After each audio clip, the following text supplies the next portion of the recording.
Welcome to Grapecast. We are here today with Mike again. We had Mike on last week tasting some wine, so we invited him back again today. We are tasting some Italian wines to prepare for our epic wine tasting event that is coming up next week, Wednesday the 26th. Is that right, Keely? Yes. Okay. Is there are tickets that we can purchase? The link to that is on. Yeah, if you check the Facebook event at facebook.com/grapesandgallery, you'll see the Epic Wine event in there, and there's a link to purchase tickets on Square. Okay, and I believe the tickets for that are $15. They're $15. We'll be tasting 6 Italian wines, 3 reds and 3 whites. Okay, 3 reds and 3 whites. All right, and there's only 15 seats available. We already have a few booked, so get your tickets while you can. All right, so we have Mike here. We're going to go ahead and get started. Mike's here to teach us more about wine stuff. He's laughing at me because I can't get the timer stuck. He's here to teach us more about wine stuff. We've been doing a lot of stuff on beer. I know there's some similarities to tasting or whatnot, but we thought we'd get some advice from the expert. If you haven't seen his video from last week, it's pretty amazing. He's a brilliant guy and has a great gift of communication. So we're excited to have him here today. So kick us off, Mike. Thanks for being here. Well, thank you for inviting me. Yeah. Hello, audience at home. So this is what we're going to do. We have 2 fantastic wines today with us, a white and a red. They're both Italian and both slightly off the beaten path and things that we wouldn't think about normally. So that's why we're trying them out. But before we even get to talking about the wines, and if you want to hear the super nerdy stuff about the wines, you have to show up to the tasting. I'm just going to give you a cursory introduction to them. But we are going to talk about how to drink wine. So there's a couple of rules of wine that we need to talk about. If you don't know how to open a bottle of wine, then just go buy a whole lot of wine and practice. I don't really need to teach you how. But when it comes to wine, there's some basic rules. First of all, the best wine is whatever's in your glass, whatever you like. Don't let any snobby people tell you otherwise because they're bad. And the second thing is, when it comes to the world of pairing, good wine, good food, and good company make a good experience. And all those other rules are just extra guidelines. And that's Mike Simmons said it, the guy who's not a master somm. But so this is Pomino. So Pomino is the name of the castle in Italy. It's 16th century castle. This is brought to us by the Frescobaldi family, which are some of my personal heroes over there, being somebody who is really into Italian culture and all of that. The Frescobaldis have been pulling strings in Italy so long that it's said that at some point Raphael, not the Ninja Turtle, the painter, used to trade paintings for cases of wine. And that's a real story. Mike didn't make that up. I make some stories up. That's not one of them. But that's how long they've been in business. The other really neat thing about this wine, before we get to drinking it and how to do all that good stuff, let's get a little bit more. This isn't enough to enjoy anything. The other thing is that this is a Chardonnay. It's called a Bianco, which means white in Italian, but it's almost entirely Chardonnay. But people don't really think of, myself included, Chardonnays as being an Italian thing. You know, we think of a lot of indigenous varietals, and then we of course think of Chianti or Sangiovese. But this wine is so important because the Frescobaldi family at this castle in 1855 were the first people in Tuscany to plant Chardonnay, Pinot Grigio, Pinot Noir, Merlot, Pinot Blanc, probably several other things. So they really kind of got it started. And when you taste this, which you will in a second, it tastes like a nice white Burgundy, a cool climate, acidity. The oak on here is minimal. It's about 25%. It's French oak. They take pretty much the most ripe fruit when they're picking, and they have that to go up. But anyways, I said I wasn't going to get nerdy, and that happened. So We like nerdy. oh, you. So let's talk about drinking. So there are 5 S's in drinking. And if I say them in the right order, if I don't, it'll get edited, and you'll notice. The first one is C. So we're looking, and I don't know how well you can see it on camera, but grab your wine. There's a couple things. One, whenever you're tasting something new, it's nice to have a white backdrop, either the white tablecloth of the restaurant you're in, or a piece of paper, notepad, or whatever. But it kind of gives you a little bit of better to look at it. And from here and all the way on, you're doing 2 things. One, you are appreciating the wine. And 2, you are playing the detective game. And the detective game is to figure out what the wine is and things about it. So real quick, when you see with the C, you're looking at the color of it. You're looking for a fault. A fault is anything hazy. When it gets to the actual other things that you're looking for here, white wines, you can tell oak aging on them if they're a little darker. In general, good rule of thumb is white wines, as they get older, they turn darker. Red wines, as they turn older, they get lighter. And that's it. And so that's S.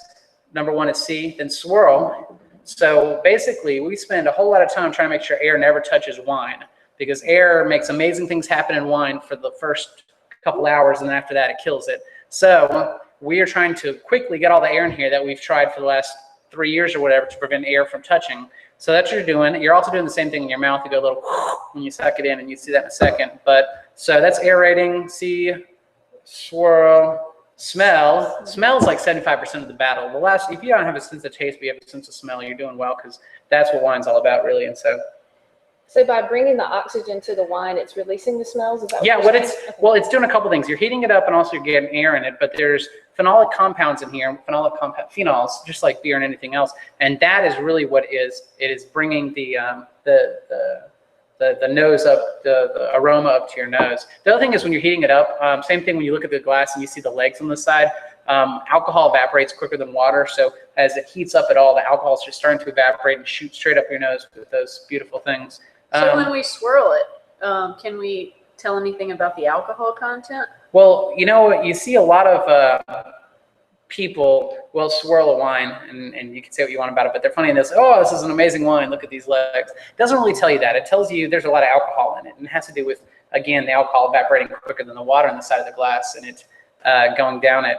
So this has some pretty substantial legs. This does. I think this is probably like 13.5 or 14 or something.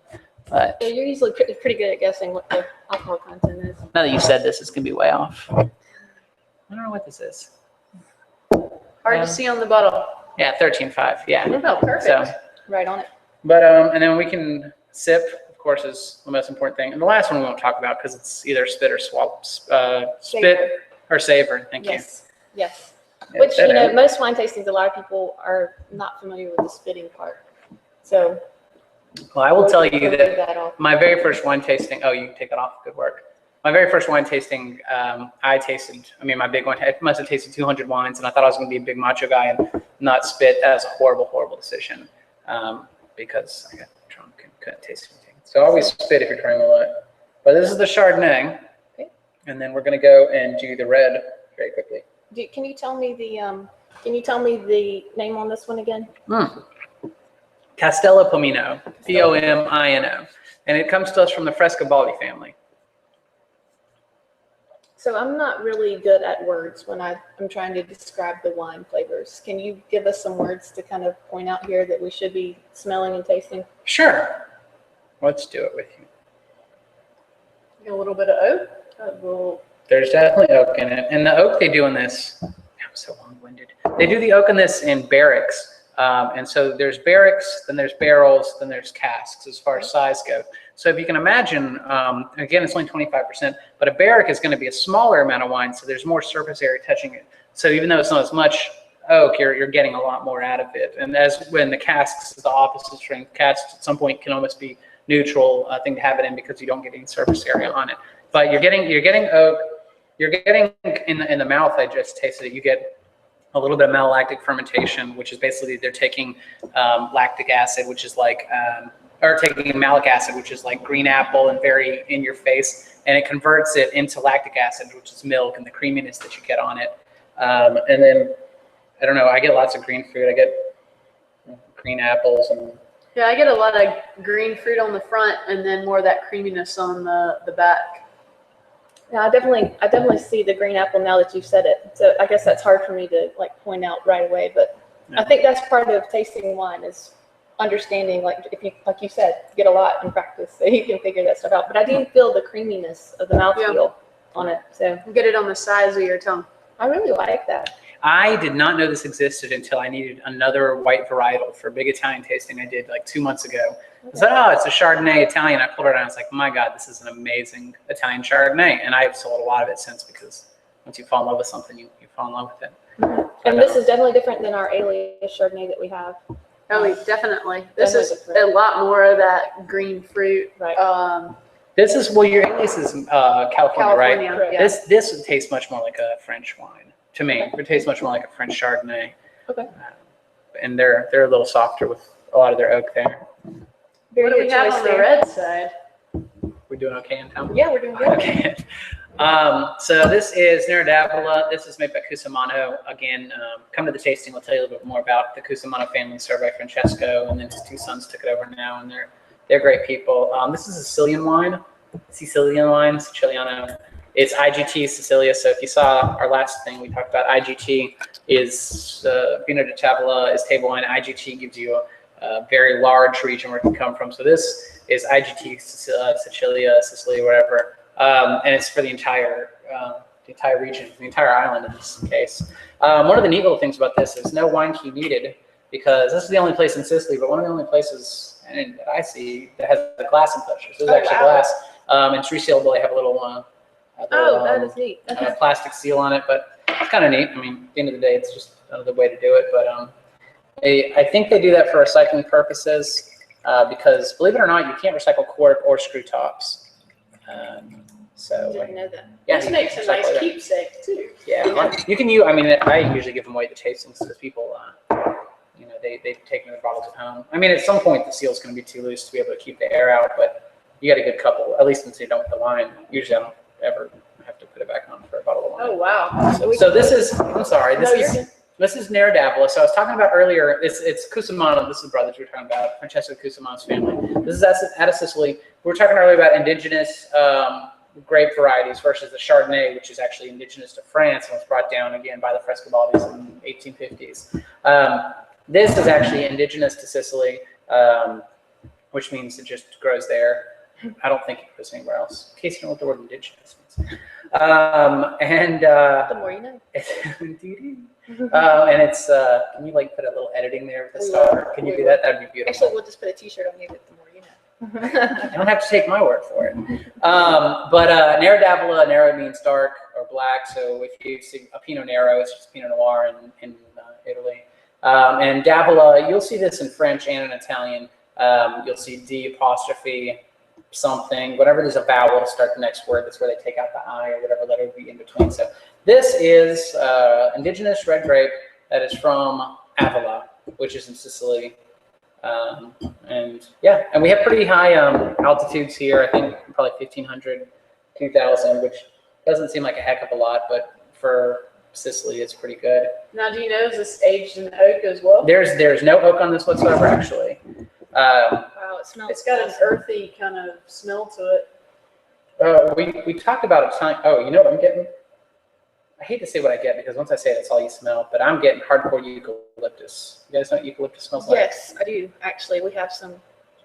Yeah, that's spray. exactly what I smell. But sometimes some things stick out at you. And if you don't, people at home, if you don't smell something right away, don't worry about it. Just keep drinking things and smelling things. Yes. But I also think a lot of it is like my grandma used to make biscotti. So that really strong fennel, licorice taste, I taste that and smell that much quicker than people who that's not such a natural scent to. And it's the same way with whatever. Like I said, if your mom made boysenberry waffles every week, you taste boysenberry more because that's what you're familiar with. Now I'm just really getting like a real earthy tones to this one. Yeah. Ooh, I like You get mushrooms. Mushrooms kind of are. You can kind of smell mushrooms, but I think you're more smelling the dirt that the mushrooms are grown in. I can't smell that. It makes me think of mushrooms, but it's probably dirt. Yeah, we have a wine tasting book. It's they scratch and sniff. My alliteration is off. Sorry. Oh, that's delicious. There you go. Sorry, yeah, I got But there's some of the things that they talk about in there is like earth tones and stuff like that. Yeah. So I think that's pretty neat. Like there's one thing you scratch and you smell Yeah. dirt. So you hear people talk about body, like full body, medium bodied one. How would you classify this? This is a. Is that based on the mouth feel? Like how it feels in your mouth? It is, which is based on alcohol, and this is a high. This is probably 14-ish. So this is a medium to plus, 14.5 or something. I always don't read these things. By the way, one fun fact is that the alcohol content will always be hidden on here somewhere. It's on the back, right about here. Oh, well, this one was easier to find. Okay, so yeah, so this is 14 ABV. But yeah, when we say mouthfeel or body, we're referring to the alcohol of it, how it feels in the palate, the weight, which is kind of an interesting term. This one, but I would call this like medium to heavy or medium to full-bodied. This is definitely a food wine. I can see myself drinking a lot of it sitting here, but I would drink a lot more of it if there was some red sauce in front of me or something. Some red sauce. Yeah, I mean, and the Very first good one- with some pasta. I Yeah. think with prosciutto and something like that. I prosciutto, think that would be really good. Prosciutto does so much for the salt in it, does so much for, I think, Italian reds. And the first one, we didn't really talk about pairing because, like I said, it's not the biggest thing in the world, but for that, I'm thinking some sort of a fish, and that has a good bit of mouthfeel too. So you could probably get heavier fish if you want to go as far as salmon or something. I think it would probably go very well. Great, awesome. Yeah. Anything else y'all want to say about these? I really like the tea. I really like both of them as well. Good job. Thanks. Yay. Awesome.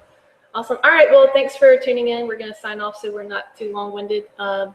Again, we have again, we have the wine tasting next week. Mike will be there. It is on Wednesday, August 26th at 6:30. Be sure to get your tickets online so that we have room for you and that you reserve your spot. So thanks again for coming. We'll try to do this again really soon. We enjoy having you because you're the best. Great cheers. Great cheers. In Italy, it's chin chin. Chin chin.